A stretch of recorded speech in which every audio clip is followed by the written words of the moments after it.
nag-showroom sa amin. Sobrang tuwang-tuwa talaga kami kasi feeling namin talento na namin talaga sila. Siyempre matagal sa Safe Bulaga. Hindi pa namin kaya yun. Francisca. Hanggang ngayon, natututo pa rin kami araw-araw sa Itbulaga. Sa Sabado, may bago kaming makakasama para sa inyo. Abangan niyo! Kakatimbang ay bango. Ginugulan na.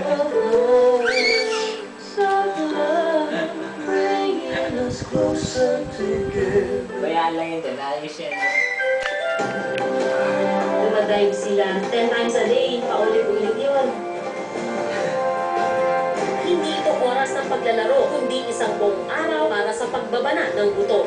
Ang nagawin ng ginto mula sa New York Festivals. Sila mismo gumagawa ng paraan na makuha yung gusto nila na makapag-aral sila. Umaasa silang makaipon para sa pasukan. Boy Musik ni Sandra Aguinaldo sa pagbubukas ng